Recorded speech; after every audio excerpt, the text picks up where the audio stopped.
आज हम आपकी खास मुलाकात कराने जा रहे हैं जाने माने एक्टर राजेश तेलंग साहब से, जिन्हें आप पगलैट, पंगा, मुक्केबाज जैसी फिल्मों में तो देख ही चुके हैं। इसके अलावा ओटीटी प्लेटफॉर्म पर उनकी कई वेब सीरीज आई हैं, जिनमें Mirzapur, selection day, Delhi crimes और बंदिश बैंडिट में भी आपने उनकी अदाकारी को देखा। लेकिन आज राजेश जी हमारे साथ सिर्फ एक एक्टर होने के ही नाते नहीं है, बल्कि आज उनके साथ खास मुलाकात की वजह यह है कि आप अपने कविता संग्रह के साथ सामने आ रहे हैं और एक कवि के रूप में भी कला जगत में स्थापित होने वाले हैं। तो राजेश जी, बहुत बहुत स्वागत है आपका टाइम्स नाउ नवभारत पर, और शुभकामनाएं आपको सबसे पहले आपकी कविता संग्रह के लिए, जिसका नाम है चांद पर चाय। बहुत बहुत शुक्रिया मीनाक्षी जी, आपने मुझे बुलाया और ख़ास तौर पे मुझे कवि के तौर पे बुलाया, इसलिए मुझे ज़्यादा खुशी है क्योंकि अभिनेता के तौर पे बातचीत अक्सर होती रहती है। और पहली बार ये नाम सुना चांद पर चाय, इसके पीछे की वजह तो मैं आपसे पूछूंगी, लेकिन आज क्योंकि आप एक कवि के तौर पर हमारे साथ हैं, तो क्यों ना आपके इसी संग्रह की किसी कविता के साथ शुरुआत हो जाए। मैं चांद पर चाय नाम क्यों पढ़ा, इसी पे ही एक 4 लाइन मैंने लिखी थी और वो लाइन मुझे अच्छी लगी, लोगों को भी अच्छी लगी, इस वजह से ये कविता का शीर्षक बन गया। और वो होता क्या है ना कि अक्सर जब बिछोह होता है, आपका मिलन टूटता है, तो अक्सर आप फिर ख्वाबों में मिलते हैं, और चांद की ज़मीन एक ख्वाब की तरह है, जो धरती पे ना मिल पाए चांद पे मिले शायद। तो it's like dating on moon. तो मैंने एक कविता लिखी थी कि जब हम मिलना बंद कर देंगे तब हम कविताओं में मिलेंगे, आओ चांद पर एक चाय हो जाए। तो क्या बात, ये जब हम मिलना यही एक बंद कविता कर थी। देंगे, इसी पे फिर मैंने तो हम एक कविताओं सीरीज में भी मिलेंगे। बनाई। बहुत आपकी आवाज चली गई मीनाक्षी जी जी जी। तो इस पे फिर मैंने एक अपना एक यूट्यूब चैनल है थिएटर टॉकीज, उस पे मैंने एक सीरीज भी बनाई चांद पे चाय, जिस पे मेरी कुछ एपिसोड्स मुझ पे हैं और कुछ और यंग पोइट्स को लेके मैंने बनाए। तो चांद पर चाय काफ़ी करीबी एक टाइटल था, और फिर वाणी प्रकाशन जो इस किताब को लेकर आ रहे हैं उनको भी ये उपयुक्त लगा, और इस तरह से चांद पर चाय नाम पड़ा। जब आपने कविताओं को पेन डाउन करना शुरू किया, मैं समझ सकती हूँ कि ये अपने आप में एक अलग अनुभव है, लेकिन अगर आज मैं आपसे ये सवाल पूछूं कि एक्टिंग ज़्यादा मुश्किल है या कविता लिखना ज़्यादा मुश्किल है, तो क्या अनुभव रहा आपका? देखिए, मुझे लगता है कि कविताएं मैं कोई प्रोफेशनली नहीं लिखता हूँ, तो वो तो जब दिल में आता है तो अपने आप ही आता है। तो उसके लिए ना तो मैंने कोई शिक्षा ली है विधिवत कि किसी से सीखा हो, लोगों से प्रभावित रहा हूँ, लोगों से मिलता जुलता रहा हूँ, इस वजह से साहित्यकारों के साथ उठना बैठना हुआ है, तो इस वजह से थोड़ा बहुत कविताएं लिखता हूँ। तो इसलिए मैं उसकी तुलना तो नहीं कर पाऊँगा, क्योंकि अभिनय सीखा है, और अभिनय हमेशा अपनी मन की इच्छा से करना नहीं होता, क्योंकि प्रोफेशनल काम है, तो उसके लिए कई बार अपने आप को जोर भी डालना पड़ता है। लेकिन कविताएं क्योंकि प्रोफेशनल काम नहीं है, कोई बंदिश नहीं है मेरे ऊपर कि कविता लिखनी ही है, ऐसी ही लिखनी है और इस विषय पर लिखनी है, तो कविताएं ज़्यादा स्वतः रूप में आती हैं। राजेश जी, इसके साथ ही जब हम आपके पूरे एक्टिंग करियर को देखते हैं, और बड़े पर्दे से लेकर छोटा पर्दा, और उससे अलग मैं तो कहूँगी ओटीटी प्लेटफॉर्म पर जिस तरह से अवसर मिला है अब अदाकारों को, कलाकारों को, क्या आप मानते हैं कि ओटीटी ने कहीं ना कहीं कलाकारों को घर घर तक स्थापित किया है? जी बिल्कुल, ओटीटी से हम सब लोगों की रीच तो ज़्यादा हुई है डेफिनेटली, और आज का ज़माना इंटरनेट का ज़माना है, और हमारा युवा वर्ग सबसे ज़्यादा देखता है, और भारत में युवा वर्ग सबसे अधिकतम संख्या में है परसेंटेज वाइज देखा जाए। तो डेफिनेटली ओटीटी को जितना भी हिट किया है वो सारे युवाओं को इसका श्रेय जाता है, और हमारी नई टेक्नोलॉजी को। और इससे न सिर्फ एक्टर्स का फ़ायदा हुआ है, इससे आर्ट से जुड़े हुए हर फील्ड के लोगों को फ़ायदा हुआ है, चाहे वो राइटर्स हों, चाहे वो कैमरामैन हों, चाहे वो किसी भी विधा से हो, डायरेक्शन हो या प्रोड्यूसर्स हों, हर किसी को इससे एक नई अपॉर्चुनिटी, नया एक्सप्लोर करने का मौका मिला है। तो डेफिनेटली ये बहुत फ़ायदेमंद साबित हुआ है, क्योंकि सीरियल्स की अपनी एक लिमिटेशन थी, और फिल्मों की अपनी थी। ओटीटी ने वो दायरा बहुत ज़्यादा हद तक खोला है, क्रिएटिवली भी और लोगों की पहुंच तक मतलब पहुंच बढ़ाने में। ओटीटी में भी जिस तरह से कंटेंट इन दिनों आ रहा है, हम देखते हैं कि उसको लेकर भी एक बहस छिड़ी रहती है कि क्या उसे रेगुलराइज करने की ज़रूरत है, उसे सेंसर करने की ज़रूरत है। और मैं अगर स्पेसिफिकली ख़ास तौर पर जो हिंसा से जुड़ी तस्वीरें होती हैं या शब्दों का जहाँ पर इस्तेमाल होता है, वो बड़े स्वच्छंद रूप से हम देख रहे हैं कि ओटीटी पर जो कंटेंट आ रहा है उसमें दिखाई दे रहा है। सिर्फ एक्टर होने के नाते सवाल नहीं पूछ रही हूँ आपसे, लेकिन एक कवि हृदय भी जब इन तस्वीरों को देखता है या पर्दे पर उस तरह के सीन्स को देखता है, कहीं कोई तकलीफ होती है या कोई ऐसा विचार जनरेट होता है कि इसी को कुछ और बेहतर तरीके से कहा जा सकता था या कहा जाना चाहिए? देखिए, कवि हृदय हो या अभिनेता का हृदय हो, और चाहे एक नागरिक के नाते, आम नागरिक के नाते, मुझे हमेशा लगता है कि वो तकलीफ सिर्फ और सिर्फ कोई ओटीटी प्लेटफॉर्म्स में देख के नहीं होती है। बहुत सारे तरह का कंटेंट हर तरह के चैनल्स में दिखाई देता है जो नहीं दिखाई देना चाहिए, या और सेंसिटिविटी के साथ जिसको पेश करना चाहिए, चाहे वो सीरियल्स हों और चाहे वो फिल्म्स हों या और भी इवन जो डॉक्यूमेंट्री रियलिस्टिक न्यूज़ का काम भी है, उसमें भी कुछ हद तक कई बार बहुत थोड़ा इंसेंसिटिव तरीके से चीज़ों को हैंडल किया जाता है, देखा जाता है।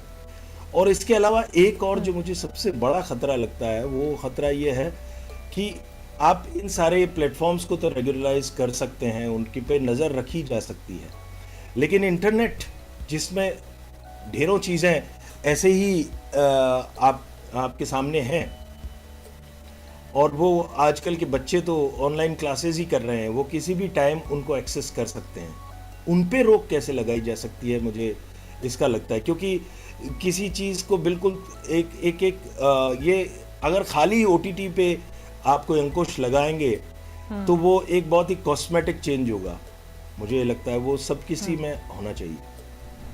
राजेश जी, क्योंकि आज आप हमारे साथ जुड़े हैं और आपके कविता संग्रह से लेकर एक्टिंग के अनुभव से लेकर आपके जो स्ट्रगल की कहानी है उस पर भी बात होगी, लेकिन हो सकता है बहुत से दर्शकों को ये ना मालूम हो। मैं उन्हें बताना चाहूँगी कि राजेश जी देश के जाने माने कार्टूनिस्ट सुधीर तेलंग जी के छोटे भाई भी हैं। हालांकि बहुत कम उम्र में सुधीर जी इस दुनिया को अलविदा कह गए थे, लेकिन सुधीर जी नवभारत टाइम्स और टाइम्स ऑफ इंडिया से भी जुड़े रहे थे। मैं आपसे राजेश जी जानना चाहती हूँ कि एक बड़े भाई के रूप में आपके करियर में उनका कितना प्रभाव रहा, योगदान रहा, या कोई भी किस्सा जो आज आप यहाँ पर साझा करना चाहें दर्शकों के साथ? देखिए, मेरे करियर में इतना बड़ा नहीं कहूँगा कि लगभग सारा योगदान उनका है।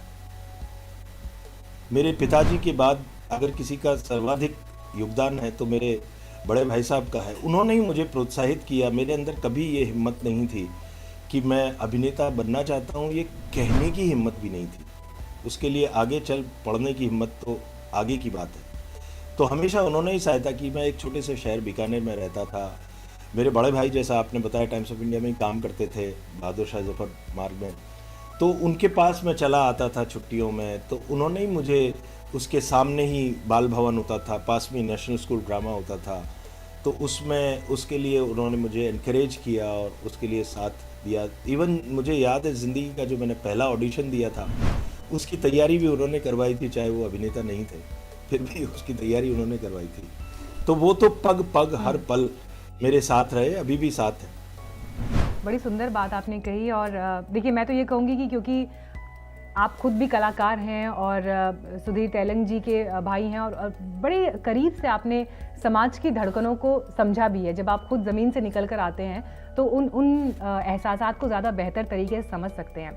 अगर मैं बॉलीवुड के आधार पर ही आपसे सवाल पूछूं, बॉलीवुड को लेकर भी हम देख रहे हैं बीते कुछ समय से एक अलग बहस छिड़ी रहती है, खबरों में भी सुर्खियों के केंद्र में वो बातें आती हैं। आपका अनुभव क्या है? क्या बॉलीवुड भी अब इनसाइडर और आउटसाइडर के आधार पर बटा हुआ दिखाई देता है? देखिए, मैं जहाँ तक मेरा खुद का निजी अनुभव वो कहता है, मुझे इतना ज़्यादा ऐसा महसूस नहीं हुआ। मुझे ज़रूर लगता है कि बॉलीवुड एक ऐसा क्या कहे, एक ऐसा दायरा है, ऐसा सबके लिए जगह है। डेफिनेटली सबके लिए जगह है, सबसे ज़्यादा डेमोक्रेटिक है, सबसे ज़्यादा क्या कहना, मतलब डेमोक्रेटिक कहना ज़्यादा ठीक होगा। इसमें बस दिक्कत यह है कि यहाँ का सेक्युलर शब्द से वीज़ा बच मिलना रहे बड़ा मुश्किल होता है।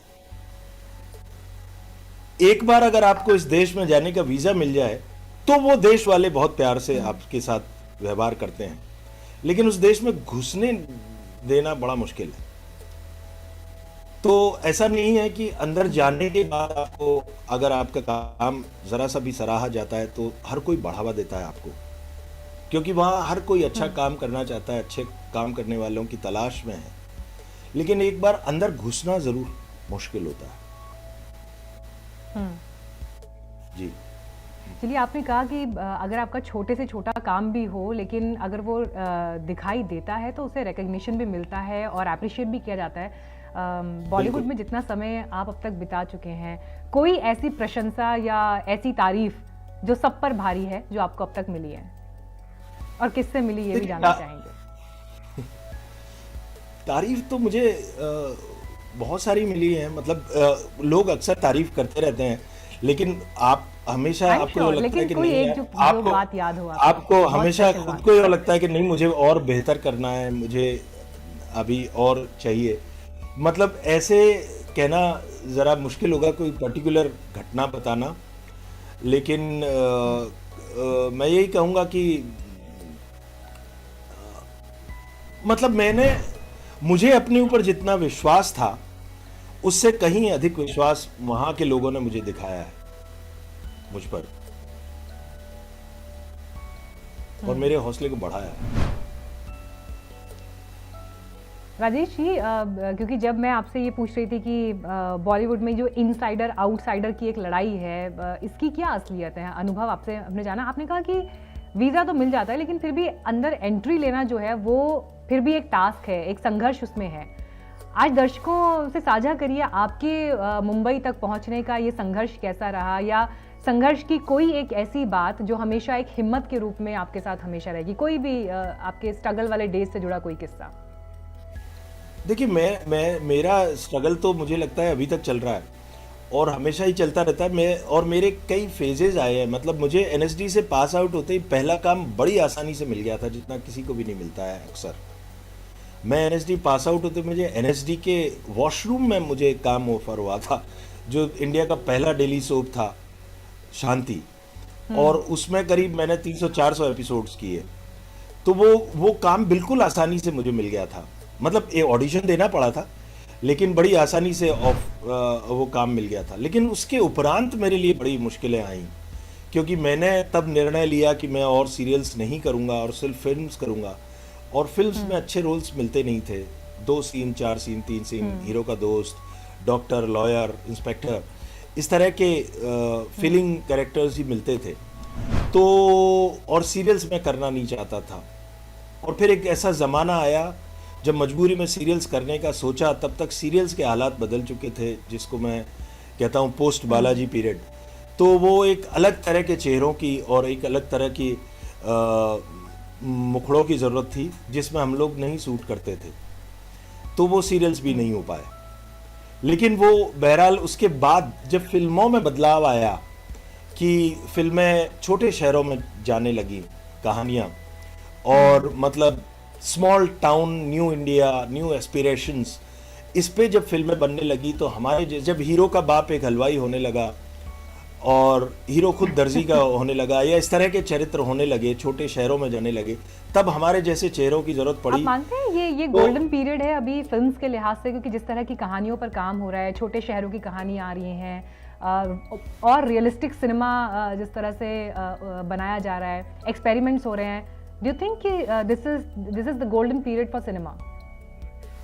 डेफिनेटली मुझे लगता है कि सिनेमा में हमेशा या हर क्षेत्र में एक ऐसे दौर आते हैं जब एक अच्छा काम होता है, एक किस्म का काम होता है, फिर थोड़ा सा एक लल पीरियड आता है, फिर कुछ जब आप व्हेन यू बिकम रिपीटेटिव, कि वो फील्ड अपने आप को रिपीट करने लगता है सक्सेस के सूत्रों को। तो हो सकता है कि आगे जाके ये जो अभी हो रहा है, ये एक सूत्र की तरह लोग अप्लाई करने लगे हैं और ये फेल होना शुरू हो जाए। लेकिन बहरहाल तो वो एक नए तौर पे हो रहा है, और उसको बहुत ज़्यादा सपोर्ट मिल गया उसी वक्त ओटीटी का आना, और उससे हमारे जैसे लोगों को और ज़्यादा काम मिला। राजेश जी, आप एक्टर तो है ही, लेकिन इंडियाज मोस्ट वांटेड जैसे टीवी शो को आपने डायरेक्ट भी किया है, तो क्या आने वाले दिनों में कभी हम देख सकते हैं कि आपकी ही कोई कविता फिल्म में किसी गीत की शक्ल में दिखाई दे, या ऐसी कोई कविता जो आप साझा करना चाहें जो गीत का रूप ले सकती है आगे चलकर? नहीं, मैं इस तरह का लिखता तो नहीं हूँ कि जो वो गीत बन सके, क्योंकि मैं मुक्त छंद में ज़्यादातर लिखता हूँ, तो मेरी कविताओं पे गीत बनना बड़ा मुश्किल काम है। लेकिन मैं नाटकों के लिए गीत लिखता रहा हूँ, और अगर कभी किसी तरह का गीत लिखने का मुझे मौका मिलेगा तो मुझे बड़ी खुशी होगी। जी जी। चलिए, हमें भी इंतज़ार रहेगा कि ऐसी कोई तस्वीर आगे चलकर दिखाई देती है। लेकिन आपके अभी तक के काम के जितने आयाम हमने देखे, चाहे वो एक्टर के रूप में हो, डायरेक्टर के रूप में हो, थिएटर में जो योगदान रहा, और अब कवि के रूप में आप जो है सामने आ रहे हैं, लेकिन इन सब से अलग अगर मैं आपसे पूछूं, जो आपका काव्य संग्रह है, इसमें आपकी सबसे पसंदीदा कविता कौन सी है? टाइटल क्यों रखा आपने चांद पर चाहे, वो तो बताया, लेकिन इसमें से आपकी फेवरेट कविता जिसका हिस्सा आज आप वो 4 लाइनों की करना चाहें? छोटी कविता लिखी थी जो मैंने आपको सुनाई। एक मैं कविता सुनाता हूँ आपको कि जो मतलब वैसे तो सभी अच्छी लगती है, लेकिन एक सुनाता हूँ कि प्रेम का मेरे लिए क्या मतलब है।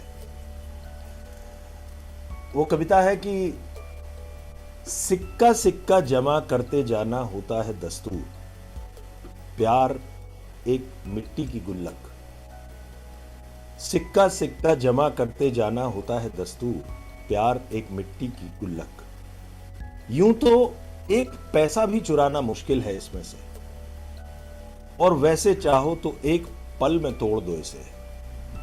गुल्लक बड़ी नाजुक होती है, मजबूत होता है न तोड़ने का वादा इसे, महफूज रखता है जो कच्ची गुल्लक को। जी, बहुत खूब, क्या बात है, बहुत सुंदर। मैं समझ सकती हूँ कि आपकी पसंदीदा कविता ये क्यों है। चलिए, आपने इन तमाम मुद्दों पर खुलकर अपनी राय रखी, और आज आप हमारे साथ जुड़े, कार्यक्रम में शामिल हुए। आपका बहुत बहुत धन्यवाद राजेश जी, और हमारी तरफ से बहुत शुभकामनाएं आपको आपके कविता संग्रह के लिए। जितना पसंद लोगों ने आपकी एक्टिंग को किया है, पूरी उम्मीद है कि उतना ही पसंद आपके कवि हृदय से निकले हुए शब्दों और रचनाओं को भी लोग पसंद करेंगे। बहुत बहुत धन्यवाद आपका हमसे जुड़ने के लिए। बहुत बहुत शुक्रिया, मुझे बहुत खुशी हुई यहाँ पर आकर, बहुत शुक्रिया। और आपकी शुभकामनाओं के लिए, मेरी पुस्तक को शुभकामनाओं की बहुत बहुत बहुत जरूरत है। Thank you so much, all the best sir, thank you.